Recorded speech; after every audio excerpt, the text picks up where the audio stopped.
¿Alguna vez te has preguntado a dónde va todo el universo? Cada estrella, cada galaxia, incluso nosotros mismos, estamos en un viaje cósmico hacia un destino desconocido. Pero, ¿ese destino es un final o un nuevo comienzo? El universo está en expansión y no de forma tranquila.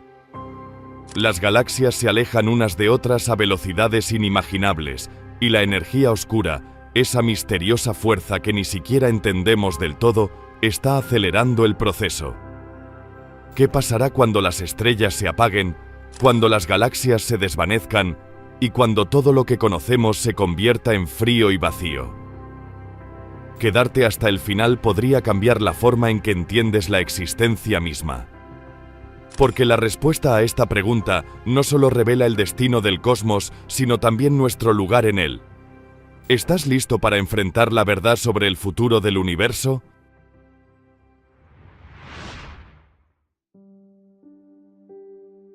En la década de 1970, los astrónomos descubrieron que nuestra galaxia, la Vía Láctea, está en movimiento. Atraídos por fuerzas invisibles, estábamos siendo arrastrados hacia algo, pero no podíamos ver qué era. Nuestro destino final estaba oculto por la zona de evitación, una región del cielo oscurecida por el gas y el polvo del disco galáctico. Como una pequeña balsa a la deriva en un vasto océano en una noche sin luna, estábamos atrapados en la corriente, dirigiéndonos hacia un lugar desconocido. Y no estábamos solos, porque no era solo la Vía Láctea la que estaba en movimiento, sino todos nuestros vecinos galácticos. Dos astrónomos, R. Brent Tully y J. Richard Fisher, utilizaban el radiotelescopio Parkes en Australia para llevar a cabo un estudio de galaxias distantes, intentando con sus modestas observaciones reconstruir sus movimientos. Y al mismo tiempo, varios equipos de astrónomos observaban el fondo cósmico de microondas, el baño de radiación que persiste como un vestigio de los primeros días del Big Bang. De manera independiente, ambos grupos encontraron las primeras pistas de este gran flujo cósmico. Las galaxias que Tully y Fisher mapearon parecían compartir un locus común, con sus velocidades reconstruidas apuntando aproximadamente en la misma dirección. Por otro lado, el fondo cósmico de microondas mostraba una diferencia de temperatura a lo largo del cielo. Era ligeramente más cálido en una dirección y más frío en la opuesta. Gran parte de esta discrepancia podía eliminarse al considerar el movimiento del Sol alrededor del núcleo de la Vía Láctea. Pero tras realizar esa corrección, quedaba un residuo, una fuente de movimiento inexplicada relativa al marco de referencia cósmico definitivo, con una velocidad que ascendía a cientos de kilómetros por segundo. Parecía como si la Vía Láctea y todas las demás galaxias en nuestra vecindad cósmica estuvieran siendo atraídas hacia un punto particular, una ubicación específica en el universo, como si estuvieran atadas por grandes cadenas invisibles que se extendían a decenas de millones de años luz. No podíamos verlo, no podíamos mapearlo, no podíamos entender qué era. Durante décadas, lo mejor que pudimos hacer fue simplemente darle un nombre: el Gran Atractor, una gran fuente de movimiento inexorable, un persistente sumidero de gravedad, un punto único en el cosmos que tira y tira y tira. Nuestra galaxia entera, y miles de otras, hogar de cientos de miles de millones de estrellas y de incontables planetas, es arrastrada hacia el Gran Atractor como una polilla indefensa hacia una llama. Y, sin embargo, por extraño que parezca, esta no es una situación inusual en el cosmos. El universo está lejos de ser estático. Cada objeto dentro de él se encuentra en un estado de movimiento inquieto. Desde la órbita de la Tierra alrededor del Sol, pasando por la deriva del Sol dentro de nuestra galaxia, hasta el vertiginoso desplazamiento de la Vía Láctea hacia el Gran Atractor. Y este ni siquiera es el ejemplo más grande del universo, pues el Gran Atractor resultó ser solo la punta de un iceberg cósmico mucho más vasto que se desplaza a lo largo del cielo, con estructuras y movimientos cósmicos que empequeñecen todo lo que habíamos visto antes. Nada está quieto, todo se dirige a algún lugar. La pregunta es, ¿a dónde? El 23 de septiembre de 1999, el Mars Climate Orbiter perdió contacto con la NASA mientras se aproximaba al planeta. La misión se perdió por completo, y más tarde se descubrió que todo se debió a un error al convertir unidades métricas a imperiales. Incluso proyectos de miles de millones de dólares diseñados para funcionar perfectamente pueden fallar. Nuestro universo está definido por el movimiento, y una forma de describir la historia de la ciencia es a través de nuestra creciente conciencia sobre la inquietud del cosmos. Durante milenios, las mentes científicas más brillantes de Europa y el Medio Oriente creían que la Tierra estaba perfectamente inmóvil y que los cielos giraban a su alrededor. Aquellos primeros astrónomos se dedicaron a explicar y predecir el movimiento de otros objetos: el Sol, la Luna, los planetas conocidos y las estrellas. Sus predicciones funcionaban sorprendentemente bien, pero su sistema cosmológico de movimiento no era perfecto. De hecho, era un embrollo matemático torpe que dependía de pequeñas órbitas circulares anidadas dentro de otras más grandes, algunas de las cuales estaban centradas en la Tierra y otras en otros puntos. Así, en su lecho de muerte, en 1543, el astrónomo polaco Nicolás Copérnico publicó sobre las revoluciones de las esferas celestes una reformulación radical del antiguo sistema que situaba al Sol en el centro del universo, inmóvil y estático, con la Tierra en movimiento a su alrededor junto con los demás planetas. La reacción al trabajo de Copérnico fue mixta. Por un lado, representaba una audaz reestructuración del universo. Por otro, era, en cierto modo, tan desordenado como el sistema antiguo que intentaba reemplazar. Además, planteaba más de unas cuantas preguntas sin respuestas sencillas. Primero y principal, si la Tierra estaba en movimiento, ¿cómo podíamos saberlo? Sabemos que nos movemos en la superficie de la Tierra de diversas maneras. Podemos sentir el viento en nuestra cara al correr o ver cómo un objetivo distante se acerca. Entonces, ¿por qué no sentimos un gran vendaval mientras la Tierra orbita alrededor del Sol? ¿O por qué no somos lanzados al vacío del espacio debido a la increíble rotación de nuestro planeta? Se necesitaron siglos de ciencia y el desarrollo de la teoría de la gravitación de Newton para que se completara el panorama. Hoy sabemos que no sentimos el movimiento de la Tierra porque estamos en movimiento junto con ella. Y dado que el vacío del espacio es justamente eso, un vacío, no hay nada contra lo que podamos empujar que delate ese movimiento. Pero, ¿cómo podemos garantizar que la Tierra realmente está en movimiento? ¿Existe un marco de referencia estándar? De hecho, Newton asumió que existía un marco fijo de referencia universal, desde el cual se podía medir todo movimiento. Sin embargo, al formular la relatividad, Einstein rechazó el concepto de una regla fija y universal contra la que pudiéramos juzgar el movimiento. En su lugar, afirmó que todo movimiento inercial es relativo. La única forma de medir tu movimiento es en referencia a algo más. A partir de esta idea fundamental, floreció el resto de la teoría de la relatividad, la estructura del espacio-tiempo, la equivalencia de la masa y energía, las limitaciones de la velocidad de la luz. Todo ello. Imagina viajar en una nave espacial sin motor y encontrarte con un amigo haciendo lo mismo. Ambos están en un marco de referencia inercial, moviéndose a una velocidad constante. Al cruzarse, podrías declarar que tú estás en movimiento y que tu amigo está quieto. En relatividad, tu amigo tiene el mismo derecho de afirmar que él está en movimiento y que tú eres quien está inmóvil. Estas dos perspectivas son igualmente válidas. A pesar de esto, podemos saber que la Tierra está girando debido a la fuerza de Coriolis, que desvía las corrientes de aire para formar huracanes y tifones. Incluso si nuestro cielo estuviera completamente vacío, sin una sola estrella visible, y no quedara nada que medir excepto lo que tenemos frente a nosotros, todavía podríamos deducir el movimiento de rotación de la Tierra. Pero el movimiento de la Tierra a través del universo más amplio es un asunto completamente diferente. Para ello, necesitamos identificar algún otro marco de referencia, algún otro punto de medición desde el cual podamos calcular. De lo contrario, podríamos legítimamente afirmar, al igual que cualquier otro objeto en el universo, que estamos inmóviles y que el resto del cosmos, cada planeta, estrella y galaxia, se mueve alrededor de nosotros. Afortunadamente, el propio universo nos proporciona exactamente la herramienta que necesitamos. El truco está en que no vivimos en un universo estático, sino en uno en expansión. El cosmos cambia día a día. En el pasado era más pequeño y en el futuro será más grande. Esto nos permite definir un marco de referencia preferido, uno que se expande junto con el universo, permitiéndonos medir el movimiento en relación con él. En otras palabras, a gran escala, El universo se está expandiendo. En promedio, las galaxias se están alejando unas de otras con el tiempo. Entonces, podemos definir el movimiento sobre esa expansión general. Cualquier cosa que se desvíe del flujo general hacia afuera del universo es, de hecho, especial y única.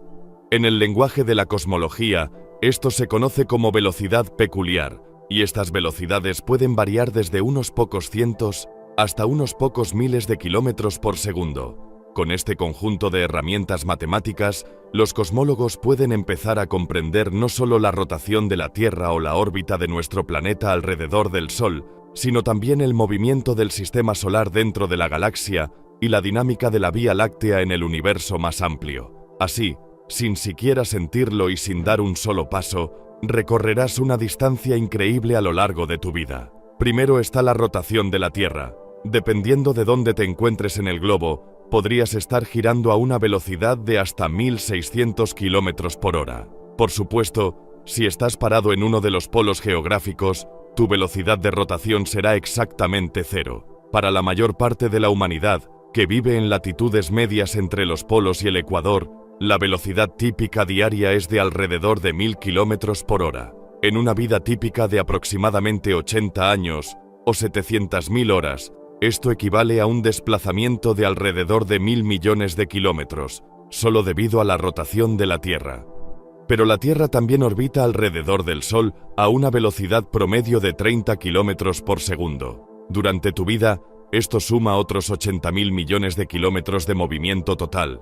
Claro, la mayor parte de este recorrido es en un círculo aproximado, por lo que no es como si realmente fueras a algún lugar específico con ello. Y la órbita de la Tierra no es el final de nuestro movimiento. El Sol, junto con todos los planetas, asteroides, cometas y los demás habitantes del sistema solar, se mueve dentro de la galaxia de la Vía Láctea. La mayor parte de este movimiento es una simple órbita alrededor del centro galáctico, un viaje que toma 230 millones de años para completar una sola revolución. Pero en ese tiempo, el Sol recorre una distancia enorme, con una velocidad promedio de alrededor de 230 km por segundo. Y, curiosamente, ese número es también una evidencia profunda de la existencia de la materia oscura dentro de la galaxia de la Vía Láctea. Cuando sumamos la masa de todos los objetos luminosos dentro de la órbita del Sol, incluso haciendo concesiones generosas para todas las estrellas y nubes de gas que no podemos observar directamente, no hay suficiente material para mantener al Sol en una órbita estable. Si no hubiera una fuente adicional de masa, la velocidad actual del Sol debería haber asegurado que hubiese sido completamente expulsado de la Vía Láctea hace miles de millones de años. Sin embargo, el Sol todavía está aquí, orbitando, atrapado por una forma invisible de materia, la materia oscura, que aporta su peso a la galaxia y mantiene todo unido. Además de su órbita alrededor del centro galáctico, el Sol también se mueve perezosamente hacia arriba y hacia abajo, como una boya en un océano oscuro, un subproducto de las inestables influencias gravitacionales de todos sus vecinos. A lo largo de millones de años, el Sol asciende miles de años luz por encima del plano galáctico antes de sumergirse en él, alcanzando un mínimo y comenzando el ciclo de nuevo. Actualmente el Sol está atravesando una región conocida como la burbuja local, una cavidad creada en el medio interestelar por la explosión de una supernova que ocurrió hace millones de años. La burbuja tiene una densidad menor a 1/10 parte del promedio de la Vía Láctea, que ya es lo suficientemente baja como para registrarse como un vacío en un laboratorio en la Tierra. Nuestro sistema solar ingresó a la burbuja hace entre 5 y 10 millones de años y continuará atravesando su extensión de 1000 años luz durante millones de años más. Pero esto está lejos de ser el final, porque, sobre el telón de fondo de la expansión del universo, nuestra galaxia está en movimiento, y se dirige directamente hacia nuestro vecino más cercano, Andrómeda. Dentro de miles de millones de años, nuestro cielo será irreconocible. La luna será más pequeña, más tenue y más distante. El Sol será más grande y más brillante. Todas las constelaciones familiares habrán desaparecido, reemplazadas por una nueva generación de estrellas en nuestro vecindario solar, y en ese cielo nocturno, un objeto singular reinará supremo, más majestuoso que cualquier nebulosa, estrella o planeta. la galaxia de Andrómeda. En este momento, Andrómeda es grande pero no especialmente destacada, ocupando tanto espacio en el cielo como un puño extendido a la distancia de un brazo. Sin embargo, dentro de 2500 millones de años, Andrómeda dominará nuestras noches, llenando casi por completo el cielo. Y no se verá como la Andrómeda que conocemos hoy. En ese futuro lejano será grotesca y distorsionada, su forma previamente simple retorcida por las tremendas fuerzas gravitacionales, al comenzar a entrelazarse con la Vía Láctea. 1000 millones de años después, la Andrómeda que llena el cielo estará en llamas con estrellas gigantes, ya que las interacciones gravitacionales entre las dos galaxias encenderán una nueva oleada de formación estelar 1000 veces más intensa que su ritmo actual, y serán miles de millones de años después de eso, mucho después de que nuestro Sol haya exhalado su último aliento, cuando termine el proceso de fusión entre Andrómeda y la Vía Láctea. El núcleo de la nueva galaxia brillará con una prominencia fantasmal en el cielo, más brillante que cualquier otro objeto nocturno. Una a una, las estrellas gigantes morirán, abandonando el escenario cósmico en un destello de energías de supernova. Si nuestro planeta sobrevive a esas explosiones catastróficas, refugiado en el tenue brillo de la enana blanca en la que se convertirá el Sol, veremos cómo nuestro cielo se desvanece lentamente, primero hacia el rojo, y luego, cuando las últimas estrellas visibles desaparezcan, hacia la oscuridad absoluta. Fue en la década de 1920 cuando Edwin Hubble hizo el notable descubrimiento de que la nebulosa de Andrómeda, que durante mucho tiempo había desconcertado a los astrónomos, era en realidad un universo isla por derecho propio, una galaxia completa situada a una distancia asombrosa de 2,5 millones de años luz, más de 10 veces más lejana que el objeto más distante que los astrónomos habían hipotetizado que podría existir. Sin embargo, medir la velocidad de Andrómeda no fue un ejercicio sencillo. Andrómeda es simplemente demasiado grande. Apuntar un telescopio hacia ella solo revelaba una pequeña porción, con mediciones de velocidad enormemente variadas. Por lo tanto, no fue hasta 1957 que el astrónomo holandés Hendrik C. van de Hulst logró finalmente proporcionar un número confiable. Van de Hulst examinó la tenue radiación emitida por el hidrógeno neutro, algo conocido como radiación de 21 centímetros. Con mediciones cuidadosas de radio, astrónomos como Van de Hulst pudieron construir mapas rudimentarios de la débil señal emitida por este hidrógeno neutro y examinar cualquier desplazamiento en su espectro. Un corrimiento al rojo desde la longitud de onda esperada indicaría movimiento alejándose de nosotros, mientras que un corrimiento al azul señalaría movimiento hacia nosotros. A través de este método, Van de Hulst llegó a una velocidad promedio de menos 296 km por segundo, con una incertidumbre de aproximadamente 10 kilómetros, una clara indicación de que Andrómeda se está moviendo hacia nosotros. Pero para complicar las cosas, esa medición no solo incluía el movimiento de nuestras galaxias acercándose entre sí, sino también el movimiento del Sol alrededor del centro galáctico. Esto debía ser descontado para obtener el movimiento galáctico verdadero, y ese número ronda los 100 km por segundo. Por supuesto, ahora que conocemos ese número, existe libertad para elegir el marco de referencia. Podríamos decir que la Vía Láctea está inmóvil y que Andrómeda se está precipitando hacia nosotros, o que la Vía Láctea está avanzando hacia ella a gran velocidad. Sin embargo, en el marco de referencia que respeta la expansión del universo, nuestras dos galaxias en realidad se están moviendo una hacia la otra, dirigiéndose hacia un centro gravitacional común. Sin embargo, el movimiento hacia nosotros no significaba necesariamente que colisionaríamos. Los astrónomos generalmente solo pueden medir el movimiento radial de una galaxia, el componente de su velocidad que apunta hacia o alejándose de nosotros. El movimiento lateral o de lado a lado es mucho más difícil de medir.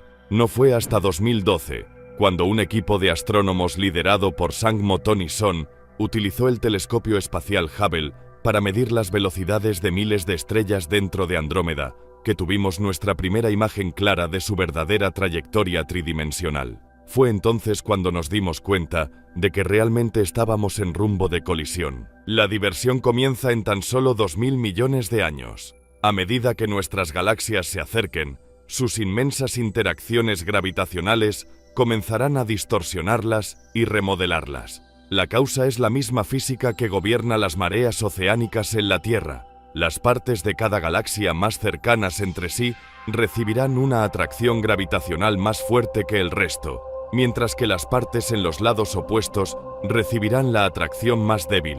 Esto provoca una fuerza de marea que estirará cada galaxia.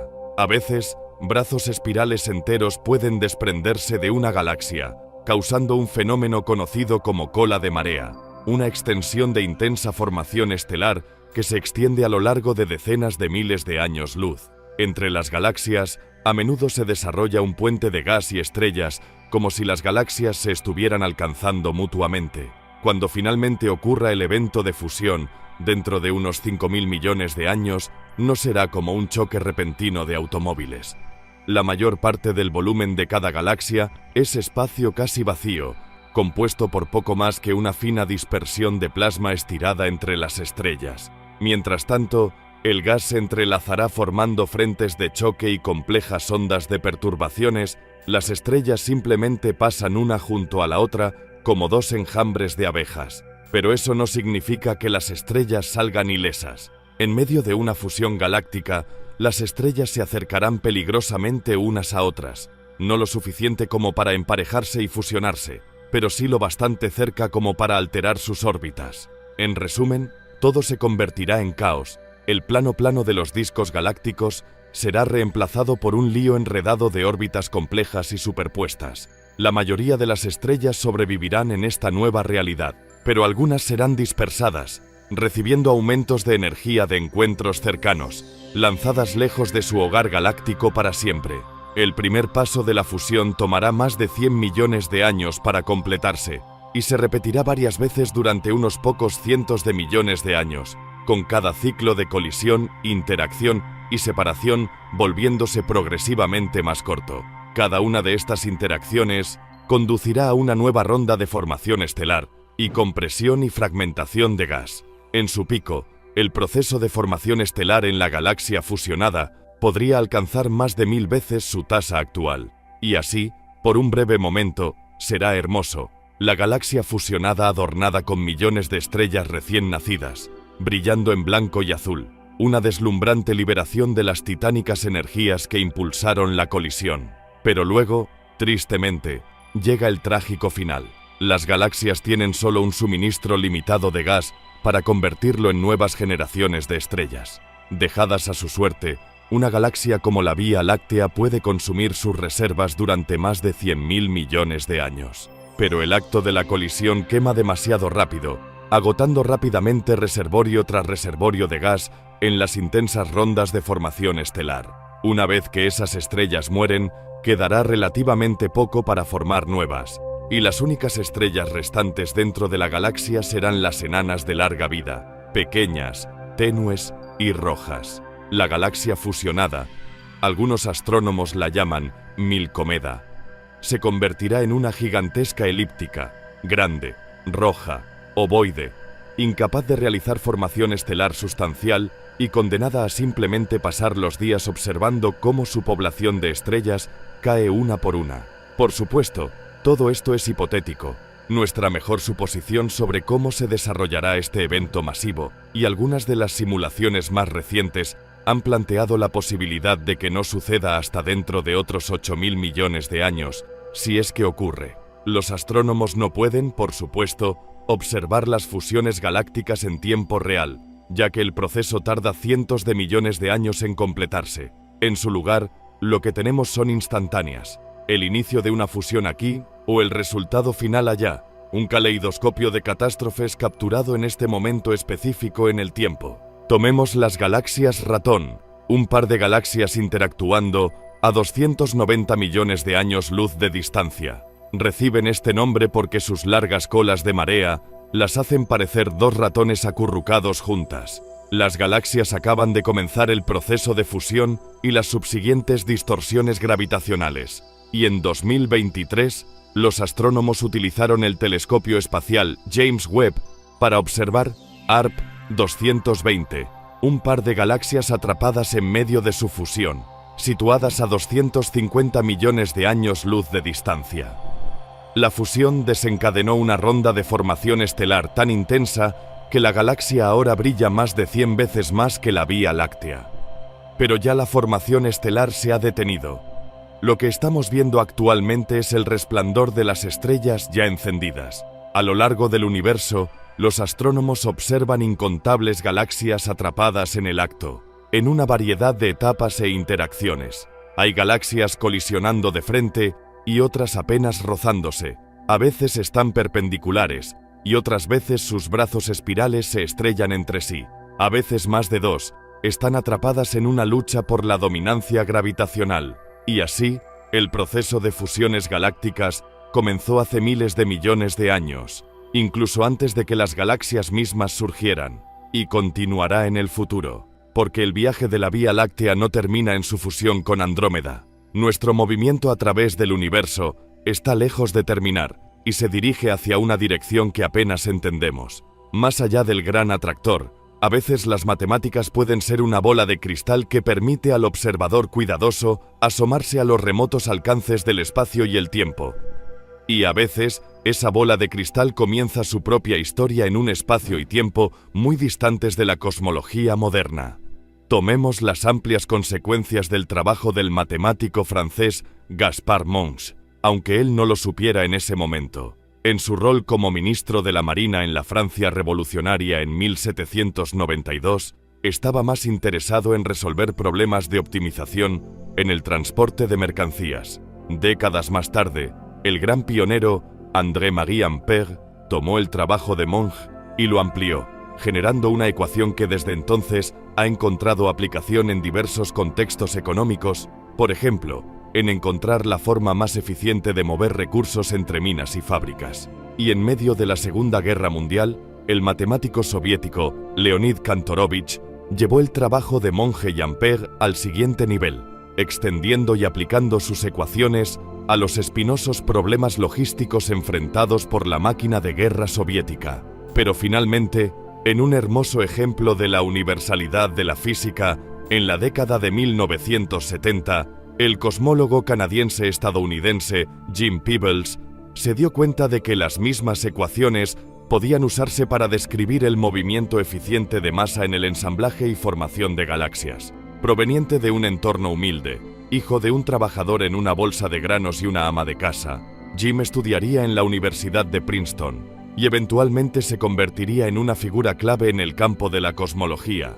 Sin embargo, en los primeros días de su investigación en la década de 1960, la cosmología no era ampliamente considerada un campo serio de estudio. Sabíamos que el universo se estaba expandiendo y que la teoría del Big Bang probablemente era correcta, pero había tan pocos datos observacionales disponibles que la mayoría de los astrónomos consideraban este campo como un callejón sin salida, sin un futuro prometedor. Sin embargo, Jim continuó y fue pionero en casi todos los aspectos de la cosmología física moderna, desde el crecimiento de las estructuras hasta los primeros momentos del Big Bang, un trabajo que le valió el Premio Nobel de Física en 2019. Cerrando el círculo, fueron dos astrónomos, la francesa Roya Mohajaí y el ruso Andrei Sobolevsky, quienes siguieron el trabajo pionero de Jim y finalmente transformaron las llamadas ecuaciones de Monge-Ampère-Kantorovich en una bola de cristal cosmológica. Descubrieron que podían tomar las posiciones actuales de las galaxias y combinar esa información con datos limitados sobre sus velocidades para transportar esas galaxias al pasado. El truco detrás de este enfoque es que sabemos cómo se mueven las galaxias.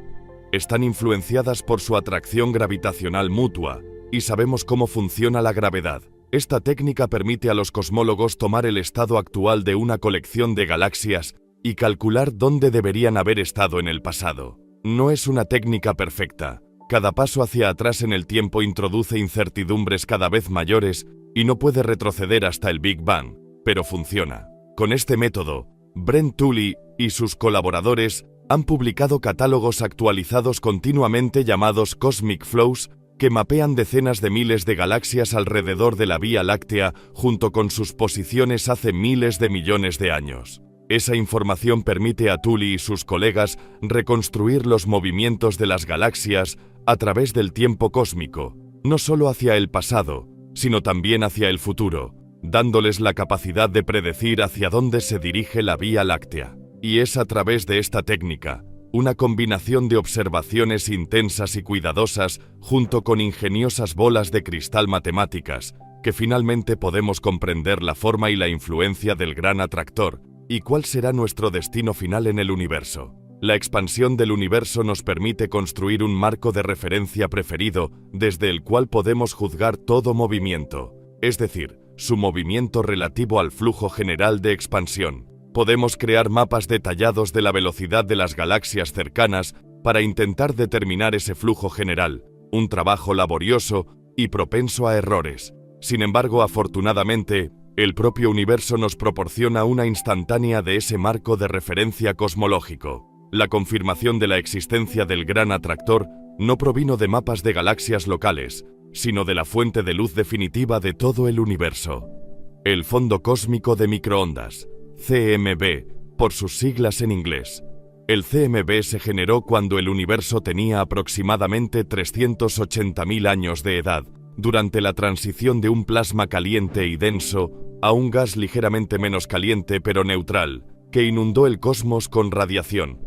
Esa radiación tiene dos propiedades muy útiles. Primero, está literalmente en todas partes. Cada centímetro cúbico de espacio participó en la creación del CMB, y su formación fue relativamente breve, del orden de 10.000 años. Por lo tanto, el CMB es responsable de la inmensa mayoría de los fotones en el universo, y podemos observarlo en todas las direcciones del cielo.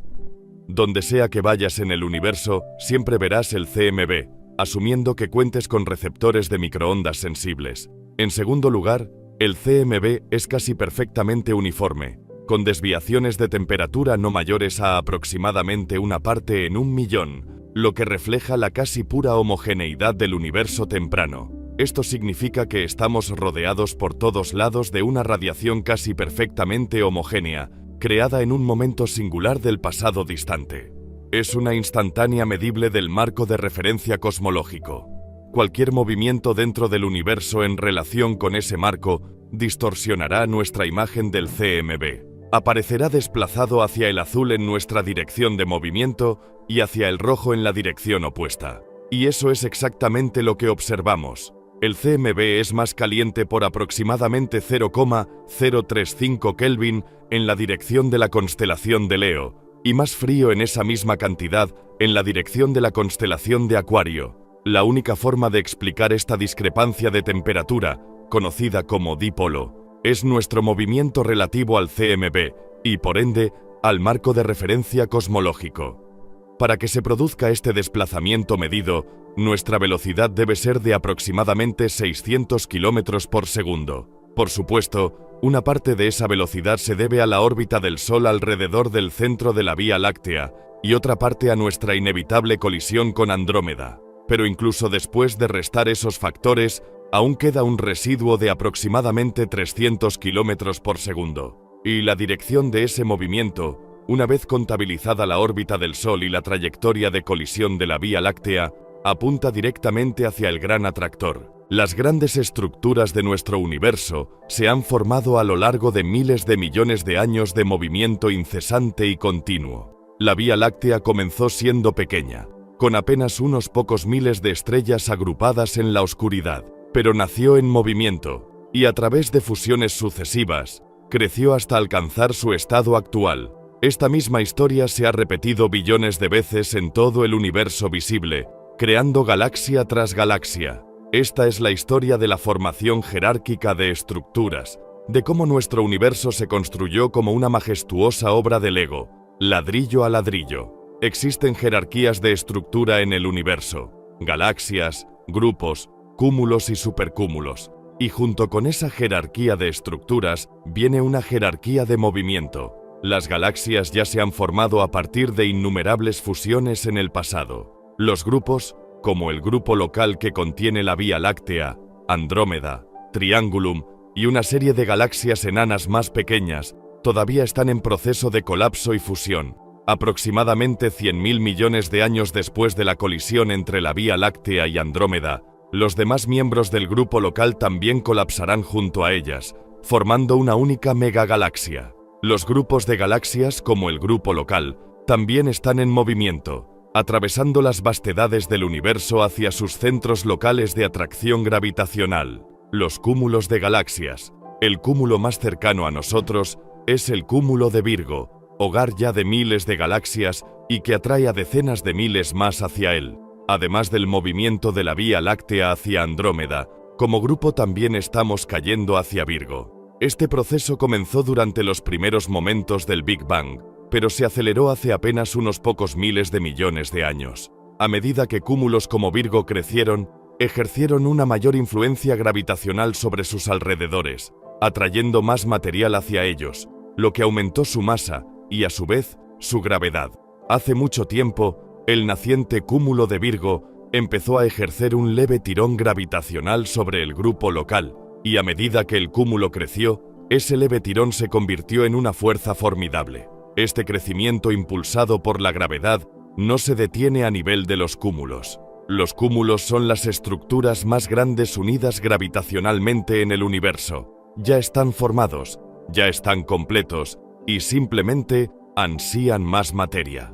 Pero los propios cúmulos participan en otro nivel de crecimiento que aún no ha terminado, la formación de los supercúmulos. En astronomía, el término supercúmulo siempre ha tenido una definición vaga, generalmente refiriéndose a cualquier estructura que parezca coherente en escalas mayores que los cúmulos. Ya en 1863, los astrónomos William y John Herschel notaron un exceso de nebulosas, que en realidad eran galaxias, en la dirección del cúmulo de Virgo. En la década de 1950, el astrónomo Gerard de Vaucouleurs identificó tentativamente este exceso de galaxias como una estructura propia, llamándola supergalaxia local, término que luego cambió por supercúmulo local. Sin embargo, debido a que los supercúmulos aún no están completamente ensamblados, no tienen límites o fronteras claramente definidos. Inicialmente, los astrónomos creían que el cúmulo de Virgo estaba en el corazón del supercúmulo local, también conocido de manera algo confusa y poco original como el supercúmulo de Virgo, una colección aproximada de alrededor de 100 grupos de galaxias y cúmulos individuales que abarca más de 100 millones de años luz de ancho. A partir de 2014, Brent Tully, quien identificó por primera vez los indicios del gran atractor, junto con sus colaboradores Hélène Courtois, Yehuda Hoffman y Daniel Pomarede, propusieron una nueva definición de supercúmulo. Esta definición no se basaba en su extensión espacial, sino en el movimiento. Utilizaron la técnica de reconstrucción Monge-Ampère-Kantorovich para dar vida a sus estudios de galaxias, transformándolos de instantáneas estáticas del universo actual en entidades dinámicas que revelaban de dónde provienen las decenas de miles de galaxias cercanas y hacia dónde se dirigen. Fueron los movimientos de estas galaxias los que revelaron la verdadera magnitud de nuestro supercúmulo local. Resultó que lo que pensábamos que era un supercúmulo era solo una rama, una de 4, de un ensamblaje mucho mayor, una entidad que Tully y sus colaboradores nombraron Laniakea, una palabra hawaiana que se traduce aproximadamente como cielo inmenso o cielos abiertos. La galaxia de la Vía Láctea pertenece al grupo local porque todas las galaxias dentro de este grupo se están moviendo hacia un centro común, que eventualmente formará una gigantesca galaxia singular. El grupo local pertenece a la rama de Virgo de nuestro supercúmulo porque todas se dirigen hacia el cúmulo de Virgo, y la rama del supercúmulo de Virgo pertenece a Laniakea porque todo el conjunto se mueve hacia el centro de Laniakea. En total, son 100.000 galaxias distribuidas a lo largo de más de 500 millones de años luz de extensión, organizadas en 4 ramas separadas, cada una de las cuales anteriormente se consideraba un supercúmulo por derecho propio, todas avanzando hacia un único destino, el núcleo palpitante de Laniakea, el centro local de atracción de esta porción del universo, el punto final de un proceso de construcción que comenzó hace miles de millones de años y que tomará cientos de miles de millones de años en completarse. El centro de todo, el gran atractor. Nuestro retrato del gran atractor es, en el mejor de los casos, borroso, ya que se encuentra en la zona de evasión.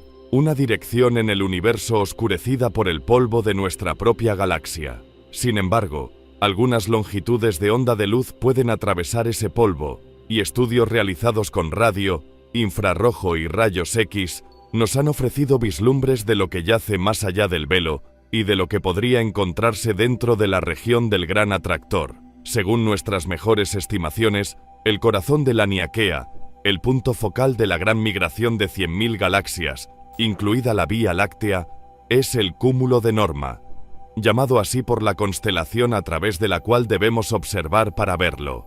Este cúmulo es varias veces más grande que un cúmulo típico de galaxias y se encuentra a unos 220 millones de años luz de distancia. Por lo tanto, incluso viajando a una velocidad de más de 100 km por segundo, llegar al cúmulo de Norma nos tomaría más de 100.000 millones de años. Norma se formó como cualquier otro cúmulo de galaxias, resultado de innumerables fusiones y de la implacable atracción gravitacional. Sin embargo, se encuentra en el fondo de un inmenso pozo gravitacional, el punto singular de atracción para toda esta región local del universo. Con el tiempo, Norma solo se volverá más inmenso, continuando su acumulación de material. No obstante, estudios recientes, nuevamente utilizando la técnica de reconstrucción de monje Ampère Kantorovich, han revelado que nuestro movimiento hacia el Gran Atractor, es decir, hacia el cúmulo de Norma, no es el final de la historia. Para empezar, aunque nuestra comprensión de Norma es, en el mejor de los casos, vaga, parece ser un poco más pequeño de lo esperado. Incluso al considerar la contribución de su materia oscura,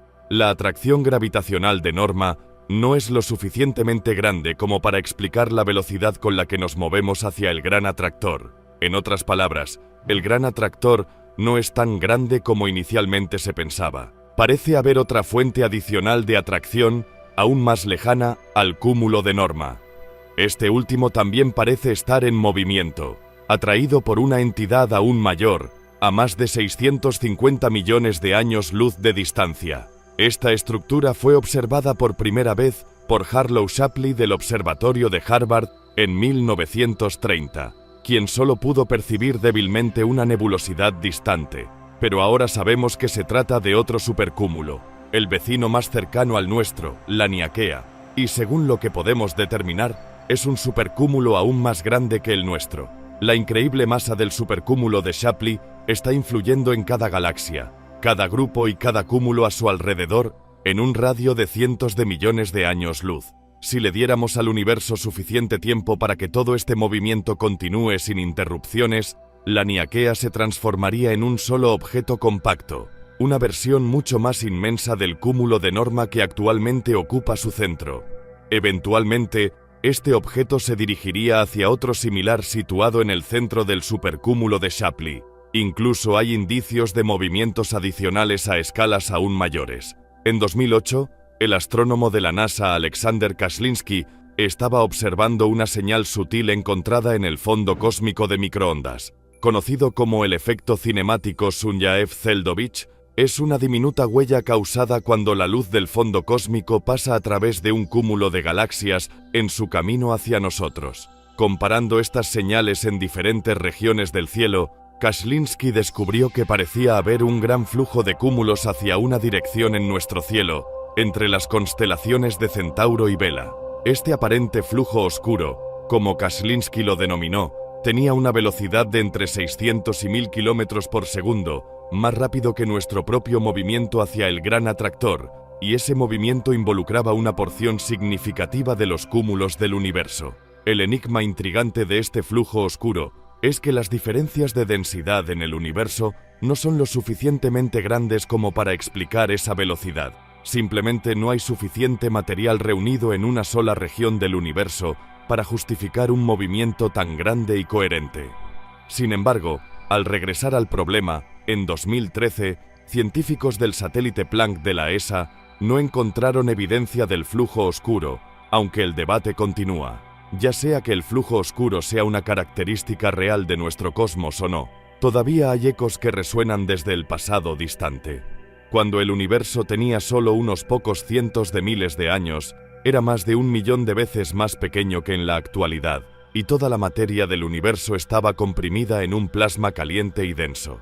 Como cualquier plasma, las ondas sonoras chocaban y resonaban dentro del plasma, mientras oleadas de densidad se desplazaban de un lado a otro. Estas ondas sonoras tienen un nombre: oscilaciones acústicas bariónicas. Cuando el universo se expandió y enfrió, pasó de ser un plasma a un gas neutro, y en ese momento, las oscilaciones acústicas bariónicas quedaron congeladas en su lugar, atrapadas en la posición y estado en que estaban cuando el plasma se disipó. Estas oscilaciones persistieron como pequeñas fluctuaciones de densidad, formando una serie de conchas superpuestas de densidad, ligeramente superior a su entorno.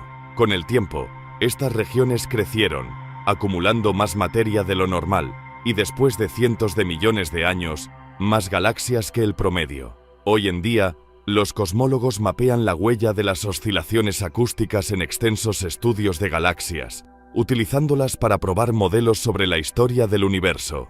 En 2023, Brent Talley, Cullen Howlett y Daniel Pomared descubrieron que muchos cúmulos cercanos, paredes y otras estructuras de la red cósmica están dispuestos en la forma de una concha. El radio de esta concha supera los 400 millones de años luz e incluye elementos como la Gran Muralla Sloan, la Gran Muralla CFA y el Complejo de Hércules, todos centrados en el supercúmulo de Botes, entidades enormes por derecho propio. Tully y sus colaboradores creen que esta estructura es una oscilación acústica bariónica individual, un vestigio del eco caótico del plasma del universo, que todavía resuena hoy en día. De manera apropiada, la llamaron Ho-Oleilana, tomado de una parte del canto de creación hawaiano Kumulipo. Ho-Oleilei Kalana Akapo Uli Uli. De la oscuridad profunda surgieron murmullos de despertar. Finalmente, los ecos de épocas pasadas no son las únicas fuerzas que actúan en el universo profundo. Constantemente somos atraídos por la gravedad de Andrómeda, la del cúmulo de Virgo, la del Gran Atractor, la del supercúmulo de Shapley, la de Ho-Oleilana. Pero también hay fuerzas de repulsión, fuentes que no atraen, sino que empujan. Sumando todas las fuentes conocidas de masa en el universo más amplio, tan lejos y profundo como nuestras exploraciones galácticas pueden revelar, todavía no es suficiente para explicar completamente el movimiento de la Vía Láctea. Parece haber algo más, algo en el lado opuesto del cielo al supercúmulo de Shapley, algo que aún no hemos mapeado ni comprendido por completo. Un gran vacío, una vasta extensión de nada, uno de los muchos que dominan el volumen del universo. Llamado el vacío repulsor dipolar, aún no tenemos una comprensión precisa de su forma, tamaño o dimensiones. Todo lo que sabemos es que parece participar en los grandes movimientos que definen la vida a gran escala en el universo. Y lo importante aquí es darse cuenta de que estos grandes vacíos no solo liberan materia, activamente empujan las galaxias en sus bordes, porque a pesar de su aparente vacío, están llenos hasta el borde de energía oscura. Eventualmente la repulsión de los vacíos deshará el reloj cósmico, desmantelará la red cósmica y nos impedirá alcanzar el gran atractor. Destino final. Quizás fue la única vez que Einstein no confió en sus propias matemáticas. Al principio de su carrera, se ganó un nombre gracias a sus saltos de imaginación e intuición, fundamentados en una profunda comprensión del universo físico y de las matemáticas necesarias para dar vida a sus ideas. De hecho, en un solo año formuló la teoría especial de la relatividad, descubrió un principio fundamental de la mecánica cuántica y demostró de manera concluyente la existencia de los átomos. Pero en 1917, Einstein tropezó consigo mismo. Acababa de desarrollar la relatividad general y había encontrado numerosas aplicaciones para ella, así que decidió usar sus recién descubiertas ecuaciones para describir el universo entero. Al fin y al cabo, la gravedad es la única fuerza que opera a gran escala en todos los objetos, por lo que el lenguaje de la relatividad general debería haber sido más que capaz de describir la evolución del cosmos. Sin embargo, lo que encontró lo sorprendió. Sus ecuaciones predecían naturalmente un universo dinámico, uno que siempre estaba en movimiento, con todos los objetos, a gran escala, ya sea colapsando juntos o alejándose unos de otros. Esto iba en contra de la sabiduría convencional de la época, que aunque los planetas pueden orbitar y las estrellas moverse aquí y allá, el universo a gran escala era fijo y estático por toda la eternidad. Y, por alguna razón, Einstein no quiso alterar el orden establecido. Encontró una oportunidad en la forma de una constante cosmológica, un número que podía introducir en las ecuaciones sin romperlas. En el sistema solar, esta constante cosmológica no afectaba ninguna medición, pero, a gran escala, actuaría para estabilizar el universo, superando la tendencia natural de los objetos del cosmos a moverse. Desafortunadamente para esta idea, solo unos años después, Edwin Hubble descubriría la expansión del universo. Aunque Einstein nunca lo admitió públicamente ni en ninguna carta, sus amigos más cercanos recordaron que Albert se refería a la constante cosmológica como su mayor error. Sin embargo, a pesar del arrepentimiento de Einstein, la constante nunca desapareció del todo. No había necesidad de ella para explicar ninguna observación cosmológica, pero tampoco había una razón teórica para descartarla por completo. El gran astrofísico soviético Yakov Zeldovich reconoció su importancia al equiparar la constante cosmológica con la energía del vacío del espacio-tiempo, dos expresiones diferentes del mismo concepto fundamental, y en 1998, los astrónomos se dieron cuenta de que la expansión del universo estaba acelerándose. ¿El culpable más probable de esta misteriosa expansión acelerada? La energía del vacío del espacio-tiempo. Y así, en el transcurso de solo unas semanas, cosmólogos de todo el mundo desempolvaron sus libros de historia y se reencontraron con el mayor error de Einstein, y cómo ese pequeño e inocente término en las ecuaciones podría estar desgarrando el universo.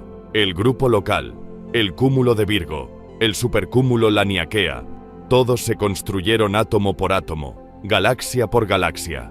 Tomaron miles de millones de años de movimiento lento y constante para alcanzar su impresionante grandeza actual. Mientras el resto del universo puede estar expandiéndose continuamente y las galaxias alejándose suavemente con el flujo de Hubble, las galaxias de Laniakea siempre deberían haber podido llamarlo su hogar, hasta que la energía oscura finalmente inclinó la balanza. Hace 5.000 millones de años, la expansión del universo diluyó toda su materia hasta un punto en el que una nueva fuerza pudo emerger triunfante. Esa fuerza siempre había estado allí, esperando en las sombras, formando parte del tejido mismo del espacio-tiempo, pero era débil, y por eso permaneció en segundo plano, dejando que las fuerzas de la radiación y la materia dominaran la evolución del cosmos, hasta que llegó su momento. No entendemos qué es la energía oscura, solo sabemos lo que está haciendo. Está provocando que la expansión del universo se acelere, y su influencia no deja de crecer. A medida que el universo se expande, su contenido de materia se dispersa cada vez más, pero esa misma expansión genera más energía oscura. Sea lo que sea, parece estar relacionada con la energía del vacío del espacio-tiempo. Si tienes una caja completamente vacía, desprovista de toda materia y radiación, lo único que queda es el vacío. Pero la mecánica cuántica nos dice que el vacío está vivo. Un mar burbujeante y turbulento de partículas fundamentales que vibran constantemente entrando y saliendo de la existencia, dotando al vacío de una energía fundamental propia. La energía oscura parece ser una manifestación de esa energía del vacío. A medida que el universo se expande, hay más espacio vacío, y por tanto, más energía oscura. Hace 5.000 millones de años se alcanzó un punto de inflexión, cuando la densidad de la materia cayó por primera vez por debajo de la densidad de la energía oscura. Y desde entonces, la situación no ha hecho más que empeorar. En la época actual, la energía oscura representa aproximadamente el 70% de todo el contenido del universo. En el futuro será el 90%, luego el 99% y más, acumulándose a medida que el universo continúa expandiéndose, y esa expansión, al acelerarse, solo impulsa la creación de más energía oscura, un proceso que no tiene un fin aparente ni muestra señales de desacelerarse. La energía oscura no permitirá que el universo se detenga, y ya ha comenzado su proceso de deconstrucción en los vacíos. Los vacíos, por definición, están casi completamente desprovistos de materia. Solo ocasionalmente contienen finos filamentos de gas ionizado o pequeñas galaxias enanas. Son casi completamente vacío puro, lo que significa que están llenos de energía oscura y son impulsados a expandirse por los efectos repulsivos de esa fuerza oscura. Los vacíos son los lugares precisos dentro del universo donde ocurre la expansión acelerada. Con el tiempo, los vacíos solo se harán más grandes y se fusionarán, empujando a las galaxias en sus bordes, unas lejos de otras más rápido de lo que su atracción gravitacional puede mantenerlas unidas. Los únicos objetos que sobrevivirán a la creciente oscuridad serán aquellos que ya están gravitacionalmente ligados. Esto significa que nuestro grupo local sobrevivirá, aunque transformado, ya que sus galaxias individuales se fusionarán. También significa que cúmulos como Virgo sobrevivirán, refugios seguros para las miles de galaxias que ya lo llaman hogar, pero los supercúmulos no lo lograrán. Laniakea, Shapley y todos los millones de otros supercúmulos que se entrelazan para crear la columna vertebral de la red cósmica no mantendrán su cohesión. Es demasiado tarde. No han tenido tiempo suficiente para acercarse lo suficiente entre sí antes de que las fuerzas de la energía oscura comenzaran su labor hace 5.000 millones de años. Y finalmente, nunca completaremos nuestro viaje. La Vía Láctea continuará su curso trágico con Andrómeda, pero el grupo local nunca llegará a las costas seguras del cúmulo de Virgo, y mucho menos al gran atractor o lo que sea que haya más allá. Dentro de miles de millones de años, nuestro avance a través del espacio hacia el gran atractor se ralentizará, se detendrá y retrocederá. Durante cientos de miles de millones de años, veremos cómo esos cúmulos y galaxias distantes se desvanecen de nuestra vista, eventualmente desapareciendo más allá de nuestro horizonte cosmológico, atrapados en la expansión acelerada impulsada por la energía oscura. Con el tiempo, dentro de billones de años, la megagalaxia que una vez fue el grupo local estará aislada, a la deriva en un mar de vacío, mientras todas las demás galaxias se desvanecen. Pero incluso entonces, nuestro movimiento no cesará. Las interacciones gravitacionales dentro de la galaxia futura provocarán que las estrellas se dispersen aleatoriamente, y una vez que escapen de su abrazo gravitacional, también serán atrapadas por la expansión acelerada, lanzadas al vacío como si nunca hubieran estado allí. Una a una, estrella por estrella, nuestra galaxia se irá desvaneciendo. El mismo destino se aplicará a todos los objetos macroscópicos. Dentro de cientos de billones de años, cada cuerpo individual, ya sea los restos muertos de una estrella o la carcasa congelada de un planeta, quedará completamente y absolutamente aislado de todo lo demás en el universo, separado por vastos abismos de expansión más rápida que la luz, y con nada más en el universo más amplio, sin marcos de referencia externos, sin estrellas contra las cuales medir el movimiento, sin flujos de Hubble con los cuales comparar, sin otras fuentes de atracción o repulsión, y acompañado solo por el débil baño del fondo cósmico de microondas, el universo, lo que quede de él, finalmente, llegará a su reposo. Llegados aquí, ¿acaso no has visto este otro documental sobre el espacio? Yo no me lo perdería,